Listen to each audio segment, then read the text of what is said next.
உலக மக்கள் எல்லோருக்கும் வணக்கங்க. நான் உங்கள் Selvi. Welcome to short and vlogs.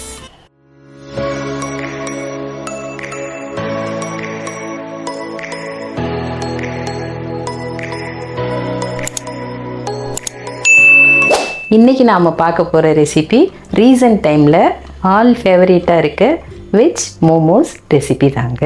இது வந்து ஒரு ஹெல்த்தி ரெசிபிங்க. ஆயில் ஃப்ரீ, ஸ்டீமில் வேக வைக்கிறதுனால குழந்தைகள்லேருந்து பெரியவங்க வரைக்கும் எல்லாருமே தாராளமாக சாப்பிடலாங்க. இது இப்போ வாங்க இந்த ரெசிபிக்கு தேவையான பொருட்களும் அந்த ரெசிபி எப்படி செய்யலாம் அப்படிங்கிற செய்முறை விளக்கமும் பார்க்கலாங்க. 2 கப் மைதா மாவு வச்சுருக்கேன், கொஞ்சம் வெங்காயம் நறுக்கி வச்சுருக்கேன், கொஞ்சம் குடைமிளகாய் வச்சுருக்கேன், கொஞ்சம் கேரட் துருவி வச்சுருக்கேன், கொஞ்சம் கொத்தமல்லி எடுத்து வச்சுருக்கேன், கொஞ்சம் சாப்டு கார்லிக், கொஞ்சம் இஞ்சி கட் பண்ணி வச்சுருக்கேன், கொஞ்சம் மிளகு தூள் வச்சுருக்கேங்க, கொஞ்சம் ஸ்வீட் கார்ன் வச்சுருக்கேங்க, கொஞ்சம் கேபேஜ் முட்டைக்கோஸ் வச்சுருக்கேங்க, கொஞ்சம் சால்ட் வச்சுருக்கேங்க, கொஞ்சம் ஆயில் வச்சுருக்கேன். இந்த மைதா மாவு வந்து இந்த கப்புக்கு 2 கப் எடுத்திருக்கேங்க. அவங்கவுங்க ஃபேமிலிக்கு எந்த அளவு தேவையோ அந்த அளவு எடுத்துக்கலாம். மோமோஸ் செய்கிறதுக்கு தேவையான பொருட்கள் இவ்வளவு தாங்க. இப்போ மோமோஸ் எப்படி செய்யலாம் அப்படிங்கிற செய்முறை விளக்கத்தை பார்க்கலாங்க. இப்போ இந்த மாவுக்கு தேவையான உப்பு கம்மியாகவே போட்டுக்கலாங்க. பாருங்கள், 1/2 டீஸ்பூனுக்கு கம்மியாக போடுறேன். 1 டீஸ்பூன் எண்ணெய் ஊற்றிக்கலாங்க. இந்த மாவை நல்லா சப்பாத்தி மாவு பதத்துக்கு பிசைஞ்சு எடுத்துக்கலாங்க. தண்ணி அதிகமாக ஊற்றாமல் கொஞ்சம் கொஞ்சமாக ஊற்றிக்கலாங்க. இந்த மாவை சப்பாத்தி மாவு பதத்துக்கு பிசைஞ்சிட்டு காட்டுறேங்க. இந்த அளவுக்கு பிசைஞ்சாச்சுங்க. இந்த மாவு வந்து 1/2 மணி நேரத்துலேருந்து 1 மணி நேரம் ரெஸ்ட் பண்ணிடலாங்க. ரெஸ்ட் பண்ணுறதுக்கு முன்னாடி கொஞ்சம் ஒரு 1/2 டீஸ்பூன் ஆயில் தடவிட்டு அப்படியே வச்சிடலாங்க, இல்லைன்னா மாவு காஞ்சிரும். இப்போ அடுத்த ஸ்டெப் பார்க்கலாங்க. இப்போ வாங்க மோமோஸுக்கு தேவையான ஸ்டஃபிங் ரெடி பண்ணிக்கலாங்க. ஸ்டவ் பற்ற வச்சுட்டு பேன் வச்சாச்சுங்க. இப்போ 2 டீஸ்பூன் ஆயில் சேர்த்துக்கலாங்க. ஆயில் நல்லா சூடானதும் 1 டீஸ்பூன் இஞ்சியும் 2 டீஸ்பூன் பூண்டு ரொம்ப குட்டி குட்டியாக கட் பண்ணி வச்சுருக்கேங்க, அதை இதில் ஆட் பண்ணிக்கலாங்க.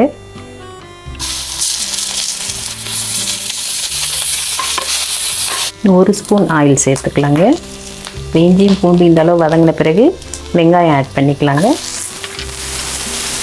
வெங்காயம் இந்த அளவு வதங்கின பிறகு கேபேஜ் முட்டைக்கோஸ் ஆட் பண்ணிக்கலாங்க. அடுத்தது கேரட் சேர்த்துக்கலாங்க. துருவி வச்சுருக்க கேரட்டுங்க.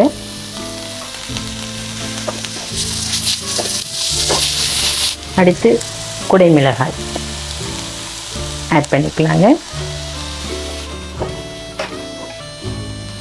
அடுத்து கார்ன் இதில் ஆட் பண்ணிக்கலாங்க. ஸ்வீட் கார்ன்,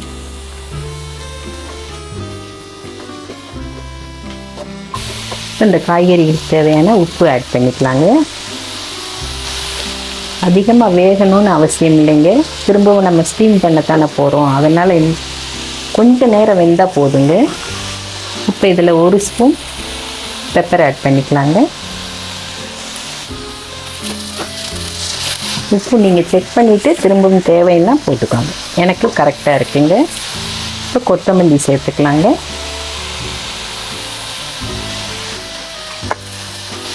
ஆயிலே அதிகமாக தேவைப்படாதுங்க, அதனால தான் சின்னவங்கள்லேருந்து பெரியவங்க வரைக்கும் எல்லாருமே தாராளமாக சாப்பிடலாங்க. போதுங்க. இப்போ மோமோஸ்க்கு தேவையான ஸ்டஃபிங் ரெடிங்க. ஸ்டவ் ஆஃப் பண்ணிக்கலாங்க. இப்போ இந்த வெஜிடபிள் மிக்சிங் வந்து ஒரு 10 நிமிஷம் ஆற வச்சிடலாங்க. ஆற வச்சுட்டு அடுத்த ப்ராசஸ் என்னன்னு சொல்கிறேங்க. நம்ம பிசைஞ்சு வச்ச மாவு 1/2 மணி நேரம் கழித்து எப்படி இருக்குன்னு பாருங்கள். அதே மாதிரி ஸ்டஃபிங்கும் நாம் ரெடி பண்ணி நல்லா ஆற வச்சு எடுத்துகிட்டு வந்திருக்கோங்க. இப்போ வாங்க மோமோஸ் எப்படி பண்ணுறது அப்படிங்கிறத பார்க்கலாங்க. இப்போ இந்த மாவை வந்து கொஞ்சமாக எடுத்துக்கலாங்க. கொஞ்சம் டஸ்ட் பண்ணிக்கலாங்க.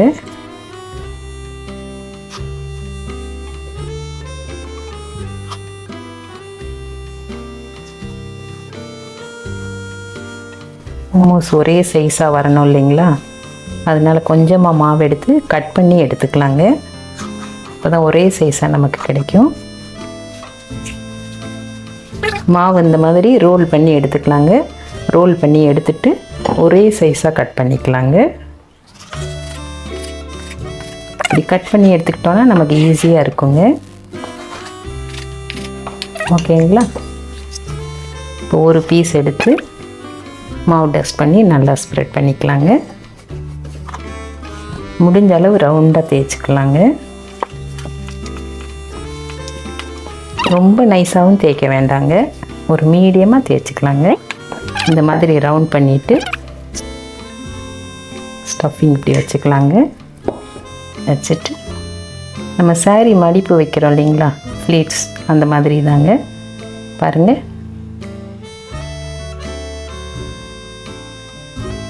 இந்த மாதிரி சுற்றி சுற்றி வச்சுக்கலாங்க.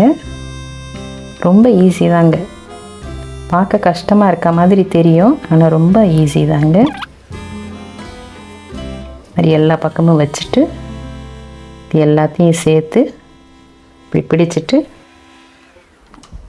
இந்த மாதிரி சுற்றும்போது நல்லா அழகாக டிசைன் வந்துடுங்க. மோமோஸோட டிசைன் பாருங்கள்.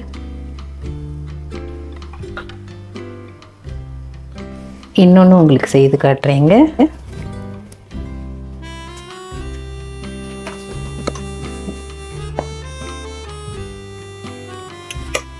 இப்படி சாரி ஃப்ளீட்ஸ் எடுக்கிற மாதிரி இப்படியே வைக்க வேண்டியதாங்க.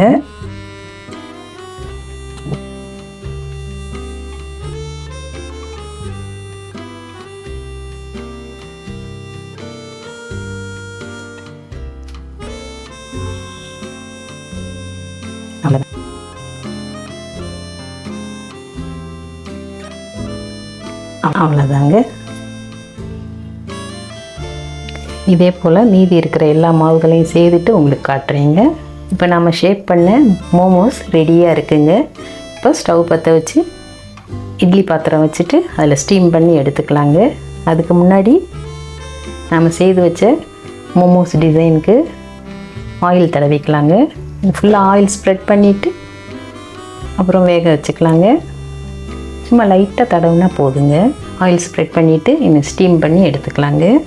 இப்போ இட்லி பாத்திரத்தில் தண்ணி ஊற்றி வச்சுருக்கேங்க. இப்போ இது நல்லா கொதிக்கட்டுங்க. கொதித்த பிறகு இப்போ இந்த மோமோஸுக்குள்ள இட்லி பாத்திரத்தில் வச்சுக்கலாங்க. அது வரைக்கும் மூடி வச்சிடலாங்க.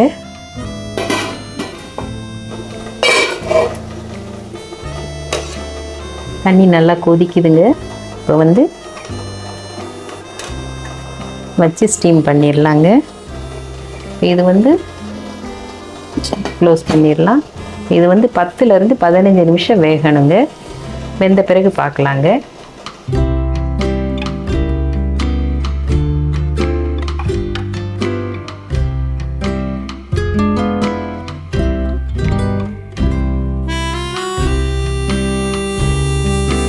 நாம் வேக வச்ச மோமோஸ் ரெடி ஆயிடுச்சுங்க. இப்போ வாங்க பிளேட்டிங் பண்ணிக்கலாங்க.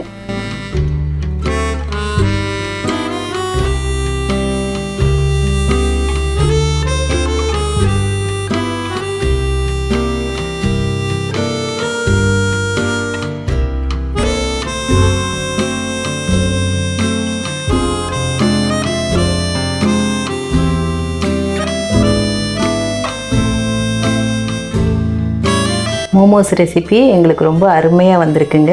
இந்த ரெசிப்பியை நீங்களும் வீட்டில் கண்டிப்பாக செய்து பாருங்கள். செய்து குழந்தைகளுக்கு கொடுத்து நீங்களும் சாப்பிடுங்க. அதே போல் இந்த ரெசிபி உங்கள் எல்லோருக்கும் பிடிச்சிருக்குன்னு நினைக்கிறேங்க. பிடிச்சிருந்ததுன்னா லைக் பண்ணுங்கள், ஷேர் பண்ணுங்கள், கமெண்ட் பண்ணுங்கள், சப்ஸ்கிரைப் பண்ணுங்கள். Thank you, bye, see you, tata.